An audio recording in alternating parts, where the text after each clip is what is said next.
Hi everyone, this video is going to be a review of what we've studied in Unit G. We're going to take a look at the following topics. We're going to go over some polygon vocabulary. We're going to review how to find the interior angle measures of polygons and how to find the exterior angle measures of polygons. And we'll also do a review of constructing an equilateral triangle. Okay, so we're going to start with a little bit of vocabulary. These are some terms that we haven't really seen or talked about much since that very first section in Unit G. And the two that I want to kind of refresh on are concave and convex. Okay, so a convex polygon has no angles pointing inwards. And you can take a look at this picture right here. Um, More precisely, no internal angle can be more than 180 degrees. So this is a convex polygon. So for concave, if any internal angle is greater than 180 degrees, then the polygon is concave. And we're going to focus on the cave part of the word concave. It's like it has caves in it. Take a look at this figure right here. So these would be considered the caves, these little indents into the figure, okay? And notice with the convex figure, it has no caves. This one does have caves. This one is concave. Okay, so what I'd like for you guys to do is to decide which polygons below are concave. So I want you to pause the video, take a look at the 6 figures, decide which are concave, and then unpause it to see the answer. Go ahead and pause it now. Okay, the figures that are concave, the figures that have caves or indents in them are this one. Okay, these are all of the little caves. This one right here, it's got a cave or an indent right here. And this figure right here has a cave or an indent here, has 4 of them actually, here, here, here, and here. So all of the red are concave, all of the blue are convex. Okay, the next topic that we're going to look at is we're going to talk about the interior angles of a polygon. So let's start with what is the sum of the interior angles of a polygon? So for the sum of interior angles, we use our formula, okay? N minus 2 times 180, where n is the number of sides.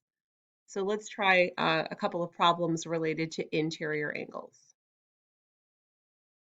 Take a look at this one. What is the sum of the interior angle measures of this polygon? So again, what I'd like for you guys to do is you can rewind the video if you want to take a look at your formula. Use your formula for interior angle measures. And for this one, we're asking for the sum of the interior angle measures. Okay, so we're not going to be dividing by the number of angles.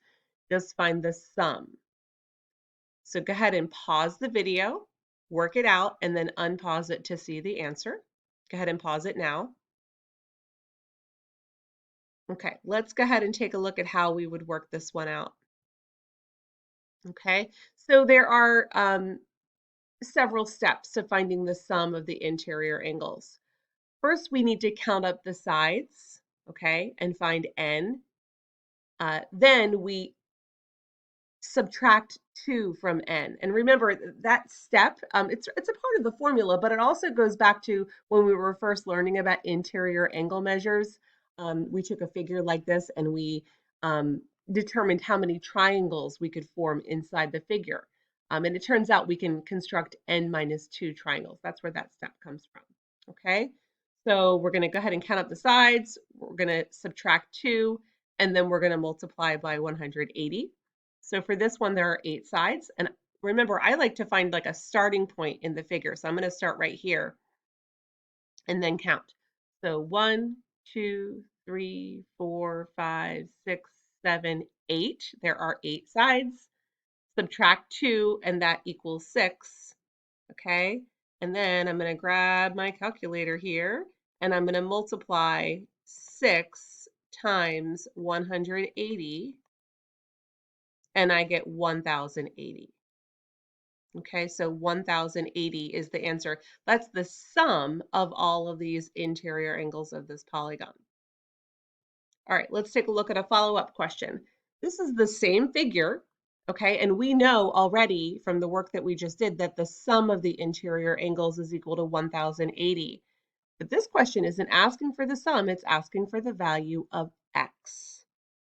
What's the value of this one one angle? And we're going to assume that this is a regular polygon. The word regular means that all of the sides and angles are the same. Go ahead and pause the video and try this step and then unpause it for the answer. Okay, let's go ahead and take a look at the answer. Okay, so remember, these were the 3 steps that we had already completed. We figured out n was 8. It has 8 sides. We subtracted 2 and got 6. We multiplied by 180 and we got 1080. And then to determine this one angle measure to find x, we take our sum, 1080, and we divide by the number of angles or the number of sides. The number of sides and angles is the same. So 1080 divided by 8, because there were 8 sides and 8 angles, equals 135. Okay, so that's our review of interior angles. Now let's review exterior. What's the sum of the exterior angles of a polygon? We don't need a formula for this. We just need to know this magic number, 360. Okay, so let's try a couple of problems related to exterior angles. The diagram shows a regular polygon. Remember, that word regular just means that all of the sides are the same and all of the angles are the same. What is the value of x?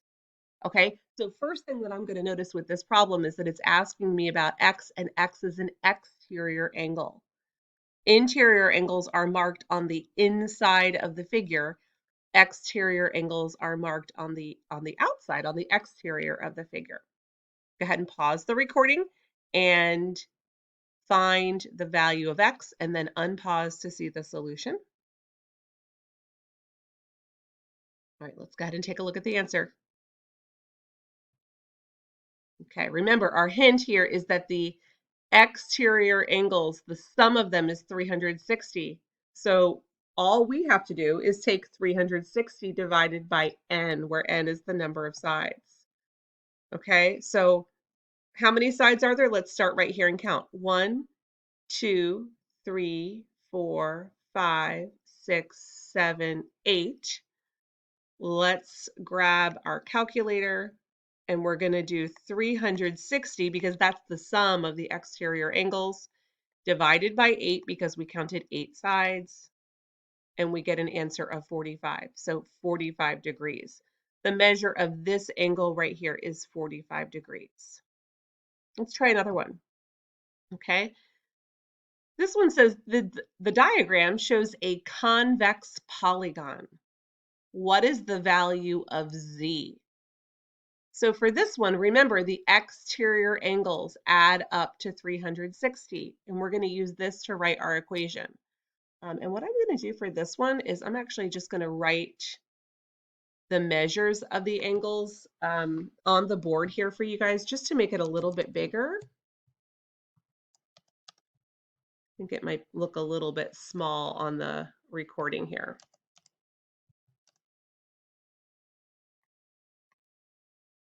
Okay, so the 3 angle measures, the 3 exterior angle measures are 3z plus 16, z plus 40, and 4z minus 24. So you're going to take those exterior angle measures. We know that they must add up to 360 because they are all of the exterior angles of this polygon. Write your equation, set the sum of these equal to 360 and solve. Go ahead and pause the recording and try this one completely on your own, and then you can unpause to see the solution. Okay, let's take a look at what we do next. Okay, so your equation might look a little different than mine because we can add these angle measures in any order. It looks like I started right here with z plus 40. So I simply wrote z plus 40 plus 3z plus 16 plus 4z minus 24 equals 360. Let's take a look at how we solve. So first thing that we do is we're going to combine like terms. So I combined all of the z's together. I've got z, which is really 1z, plus 3z. 1z plus 3z is 4z, plus 4 more z. 4z plus 4z is 8z. I also combined the numbers. Okay, I'm going to grab my calculator for this part and show you guys. So we've got 40.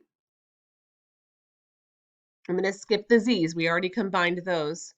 Plus 16. That equals 56. Skip the 4z. We already have that. And then this is minus 24. Okay, so when I combine all of the numbers, I get 32.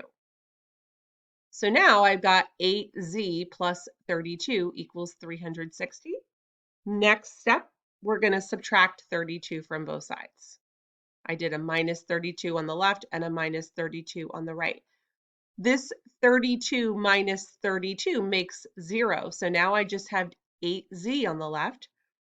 On the right, I've got, grab that calculator again, I've got 360 minus 32, which equals 328. So I copied 328 right here.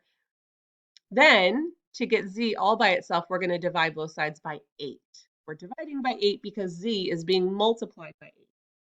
Dividing by 8 is the inverse of multiplying by 8. Okay, on the left, 8z divided by 8 just simplifies to z. On the right now, I've got 328, which I still have that in my calculator here, divided by 8 equals 41. Okay, so our answer is z equals 41. All right, so to recap, when we're finding interior angle measures, first we have to recognize that we're finding interior. We have to look at the picture and notice that the inside of the polygon is marked. Okay, that's an interior problem. When we have those, we know that the sum is equal to that formula, n minus 2 times 180. And then we can work from there. We might have to write an equation, or we might have to figure out the measure of one angle in a regular polygon. When we're talking about exterior angle problems look like this. Okay? They're marked like this in the exterior. When we use those, we know that the sum is equal to 360. Okay, so we use that knowledge to write an equation to solve for a missing angle. All right, the last thing that I want to show you guys is a construction. Okay, this is the construction that we had for this unit, construct an equilateral triangle. All right, the steps are on the board. You can pause the recording and take a look at the steps. I'm going to pull up GeoGebra and actually show you guys how we do this. All right, so to construct an equilateral triangle, we're starting off with 2 points A and B. Okay, we're going to construct a circle using our compass tool. We're going to set the radius equal to AB, and we're going to center it on A. And then we're going to repeat that process. We're going to create another circle using our compass tool. We're going to set the radius equal to AB and center it on B. Okay. Next step, we're going to take a look at where the two circles intersect. They intersect at 2 points, right here and right here. This is your choice. You can choose either one, and you're going to mark a point there. I think most of the time in class we picked the point above A and B. I don't know why, but that might look most familiar to you. And then we're nearly done. These points represent the vertices of our equilateral triangle. These distances from A to C, from B to C, and from A to B are all the same. In fact, more precisely, they're all equal to the radius of the two circles that we constructed. So we know that they're all the same. We're going to use our line segment tool and basically connect the dots. I'm going to connect from A to C, from C to B, and from B to A. Okay, and that is our equilateral triangle. Okay, that concludes our Unit G review. We looked at concave and convex, polygon vocabulary. We studied interior angles, exterior angles, and our construction.